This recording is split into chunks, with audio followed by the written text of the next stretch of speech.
से जोड़ने की दूरदर्शन किसान की पहल चौपाल चर्चा देखें सोमवार से शुक्रवार सुबह 9 बजे।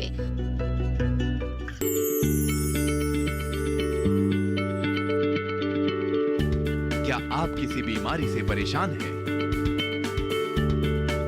चाहते हैं डॉक्टर की सलाह? तो हम हैं आपके साथ। बताएंगे आपको जीने की राह। समस्याएं आपकी, समाधान देश के मशहूर विशेषज्ञों के। घर बैठे बात करें देश के जाने माने डॉक्टरों से। हमारे लाइव प्रोग्राम स्वस्थ किसान में हर शनिवार शाम 6 बजे से 7 बजे तक। खुशहाल होंगे खेत, पशु रहेंगे स्वस्थ, सरकारी स्कीम का होगा लाभ, जब एक्सपर्ट्स का मिलेगा साथ, आपके सवाल विशेषज्ञों के जवाब, सिर्फ एक फोन कॉल की दूरी पर। देखिए किसानों का अपना प्रोग्राम हेलो किसान, सोमवार से शुक्रवार शाम 6 बजे से सिर्फ दूरदर्शन किसान पर।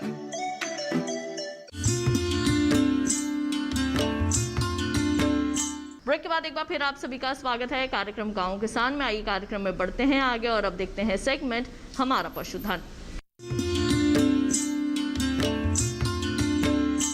किसान भाइयों बहनों, पशु ही हमारा असली धन है और पशुओं का रखरखाव करना हमारा कर्तव्य है। तो किस तरह से आप कर सकते हैं अपने पशुओं की देखभाल, किस तरह से उनके खान पान और उनके आवास की व्यवस्था आप कर सकते हैं, आइए तमाम बातें जानते हैं कार्यक्रम के इस भाग में।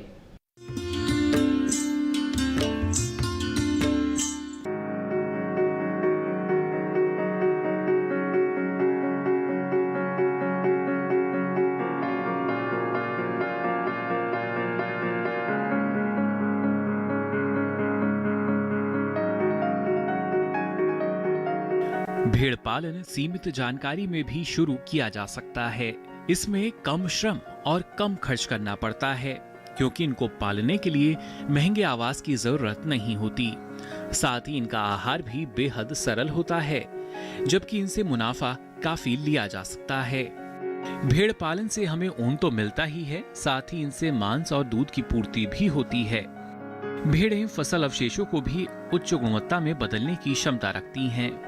20वीं पशु गणना के अनुसार हमारे देश में भेड़ों की संख्या 74.26 मिलियन है, जबकि 2012 की पशु गणना के रिपोर्ट के अनुसार 2007 से 2012 के दौरान भेड़ों की संख्या में 9% की कमी हो गई थी। इस कमी का सबसे बड़ा कारण मांस के लिए भेड़ों का बढ़ता उपयोग था। वहीं इनकी प्रजनन क्षमता में भी कमी पाई जा रही है, जो इनकी घटती संख्या का बड़ा कारण है। लेकिन कुछ बातों को ध्यान रखकर किया गया भेड़ पालन इन कमियों की काफी हद तक पूर्ति कर सकता है। भेड़ पालन शुरू करने से पहले स्थान और जरूरत के हिसाब से नस्ल का चुनाव करना चाहिए। भारत में भेड़ों की प्रमुख नस्लें दूध के लिए लोही, कूका, गुरेज, मांस के लिए हसन, नेल्लौर, जालौनी, माइया, शाहवादी, बजीरी और ऊन के लिए बीकानेरी, बेलारी, चोकला, भाकरवाल, काठियावाड़ी, मारवाड़ी, मालपुरा और दक्कनी हैं। और दक्कनी का चयन कर पशुपालक बेहतर मुनाफा कमा सकते हैं। भेड़ों में कुछ विशेषताएं होती हैं जो उन्हें अन्य पशुओं की तुलना में अलग करती हैं। जैसे भेड़ें आकार में छोटी होती हैं, इनके रहने के लिए कम स्थान की जरूरत होती है। भेड़ें जल्दी परिपक्व हो जाती हैं, इनके गर्भकाल की अवधि भी कम होती है। भेड़ की उत्पादन क्षमता अधिक होती है। भेड़ें ठंड, बारिश और गर्मी के मौसम में आसानी से ढल जाती हैं। लगभग हर तरह की जलवायु में भेड़ पालन किया जा सकता है। इनका आहार भी बहुत सरल होता है। भेड़ें ज्यादातर घास खाना पसंद करती हैं। घास की कई प्रजातियां हैं जो भेड़ों द्वारा पसंद की जाती हैं, लेकिन व्यावसायिक रूप से लाभ लेने के लिए भेड़ों को चराई के अलावा विशेष आहार दिया जाता है जो उसकी आयु के हिसाब से होता है। मेमनों का आहार: पैदा होने के 1 से 2 घंटे के अंदर मेमनों को खीस पिलाएं। 3 दिन तक नवजात को दिन में 3 बार खीस दें। 2 सप्ताह तक मेमनों को 250 ग्राम प्रतिदिन दूध दें। 2 सप्ताह के बाद चारा व दाना देना शुरू करें। गाभिन भेड़ का आहार। गर्भावस्था में अधिक ऊर्जावान आहार दें। ब्याने के कुछ दिन पहले खाने में दाने की मात्रा कम करें। ब्याने के बाद हल्का और दस्तवार दाना व चारा दें। दुधारू भेड़ का आहार। दुधारू पशु को उत्पादन और निर्वाह आहार देना चाहिए। बेहतर आहार से ही दूध का उत्पादन बढ़ाया जा सकता है। भेड़ों के आवास की बात करें तो 12 गुणा 15 का स्थान 50 से 60 भेड़ों के लिए पर्याप्त होता है। भेड़ों के खुर बहुत नाजुक होते हैं, इसलिए कमरे या रहने के स्थान पर फर्श कच्चा होना चाहिए। साथ ही साथ साफ सफाई का विशेष ध्यान रखते हुए समय समय पर टीकाकरण भी कराना चाहिए। इस तरह कुछ बातों का ध्यान रखकर भेड़ पालन से अच्छा मुनाफा लिया जा सकता है।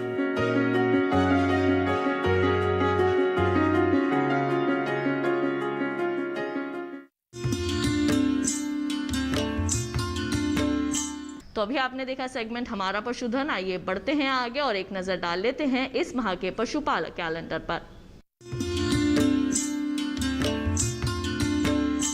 जून माह का पशु कैलेंडर 2021। जून माह में ध्यान देने वाली बातें। एचएस एवं बीक्यू टीकाकरण के 10 से 15 दिन पहले सभी पशुओं की डिवर्मिंग कर देनी चाहिए ताकि टीका प्रभावी हो सके। पशुओं को 50 से 60 ग्राम खनिज मिश्रण एवं 20 ग्राम नमक प्रतिदिन देना चाहिए। गर्मियों के मौसम में पैदा की गई ज्वार में जहरीला पदार्थ हो सकता है जो पशुओं के लिए हानिकारक है। बरसात के मौसम में चारे की अच्छी पैदावार लेने के लिए ज्वार एवं मक्का की बुआई करें। चूंकि जून का महीना काफी गर्म रहता है, इसलिए पशु के लिए अलग से शेड का निर्माण करना चाहिए तथा अधिक से अधिक स्वच्छ पानी पिलाना चाहिए। अधिक दूध देने वाले पशुओं को तरल कैल्शियम फास्फोरस 70 से 100 ग्राम प्रतिदिन पिलाएं। पशुओं को बाह्य परिजीवियों से बचाने के लिए पशु चिकित्सक की सलाह पर दवा का प्रयोग नियमित रूप से करें।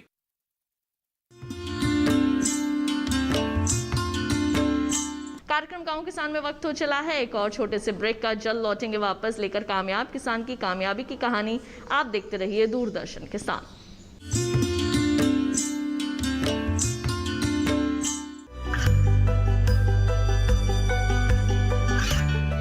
गांवों और पिछड़े क्षेत्रों में सरकारी योजनाओं की जानकारी पहुंचा। देश में कौशल और क्षमता विकास कर ग्रामीणों को सामाजिक बदलाव और विकास से जोड़ने की दूरदर्शन किसान की पहल चौपाल चर्चा देखें सोमवार से शुक्रवार सुबह 9 बजे।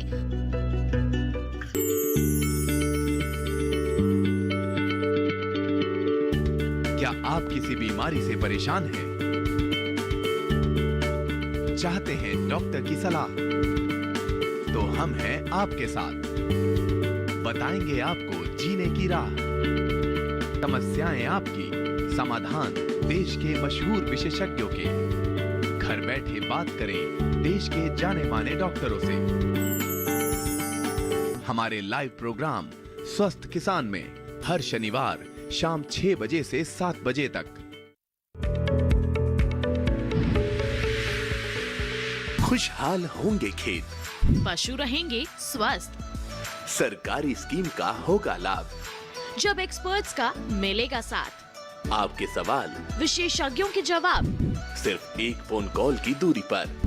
देखिए किसानों का अपना प्रोग्राम हेलो किसान, सोमवार से शुक्रवार शाम 6 बजे से सिर्फ दूरदर्शन किसान पर।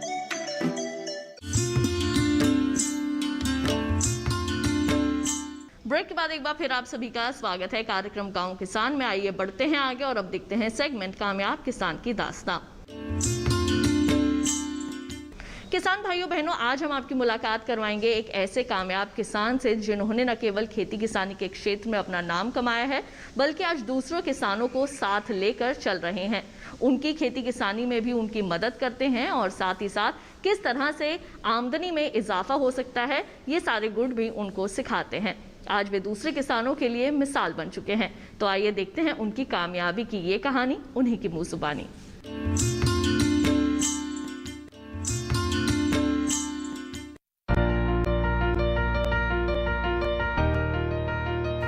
समय तेजी से बदल रहा है। हमारे समाज में महिलाओं की बढ़ती भागीदारी तरक्की की नई राहें खोल रही है। अब महिलाएं घर, खेत और बाजार में भी अपनी अलग पहचान बनाने में सक्षम हो रही है।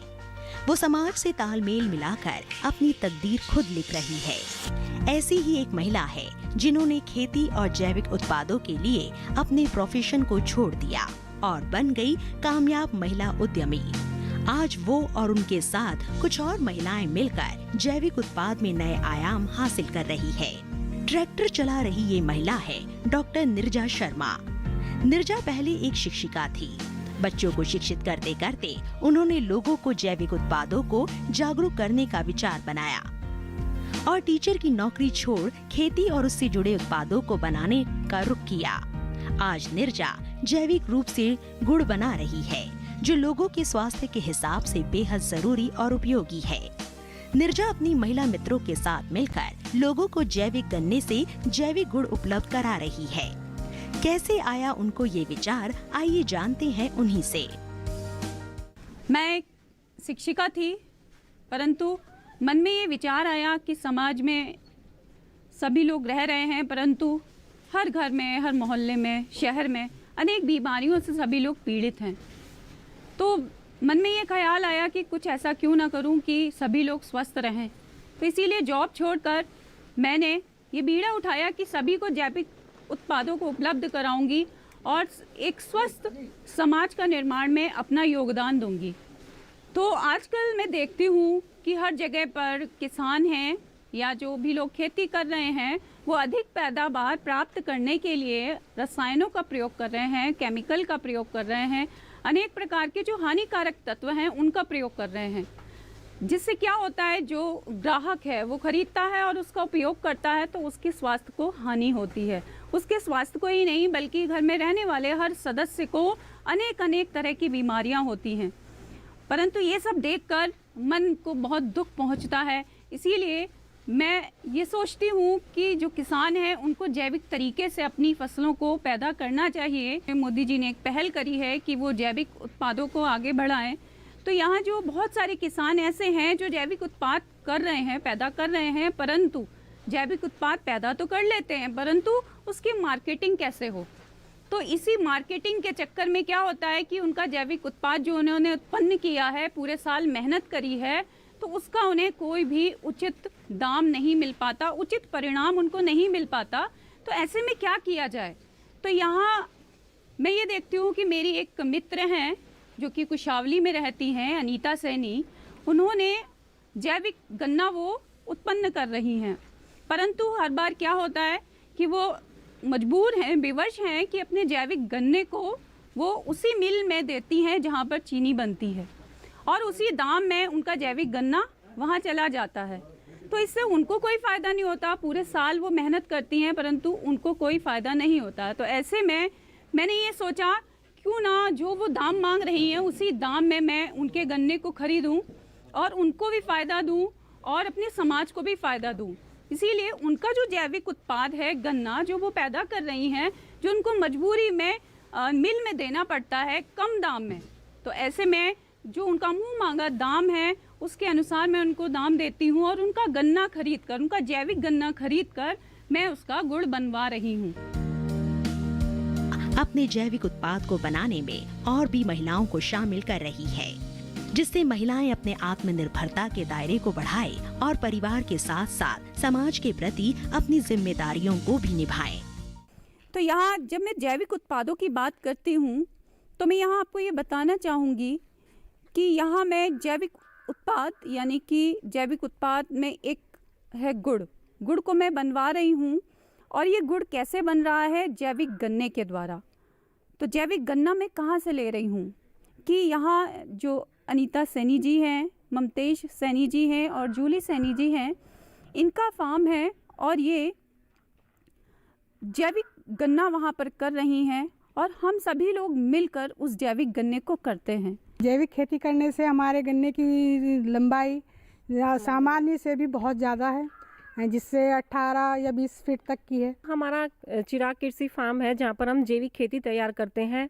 हमारे खेत में कई तरह की खेतियाँ की जाती है। मतलब उसमें एक गन्ने की बात हो रही है स्पेशली। यहाँ पर मैं गन्ने के बारे में आप लोगों को बताना चाहूँगी कि हम अपने खेतों में ही गन्ना तैयार करते हैं। जैविक तरीके से ये गन्ना तैयार किया जाता है। इसमें जैविक खाद का इस्तेमाल किया जाता है। और दोस्तों मैं आपको ये भी बताना चाहूँगी यहाँ पर कि जो हम खाद तैयार करते हैं वो हम अपनी निगरानी में ही जैविक केंचुए द्वारा ये खाद तैयार किया जाता है। अपनी निगरानी में इसको तैयार किए जाते हैं। इस खाद को तैयार करने में किसी भी तरह का रसायन प्रयोग नहीं किया जाता जो खेती के लिए या गन्ने के लिए हानिकारक हो।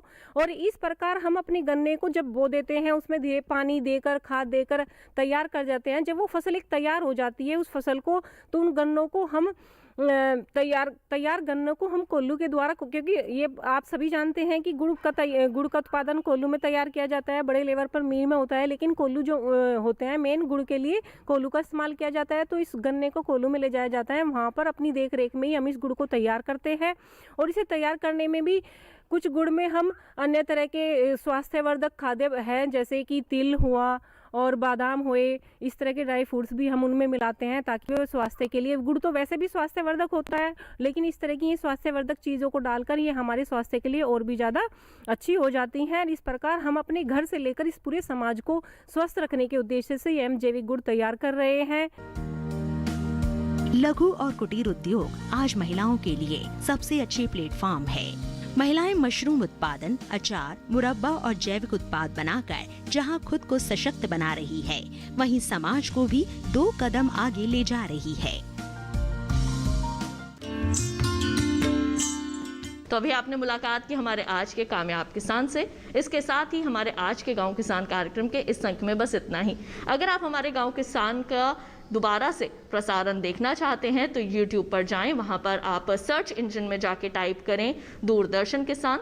वहां पर आप टाइप कर सकते हैं गांव किसान और आप हमारे पहले के प्रसारित कार्यक्रम भी गांव किसान के उसमें देख सकते हैं। तो आज के लिए केवल इतना ही। मुझे दीजिए इजाजत। आप सभी अपना रखिए ख्याल। नमस्कार।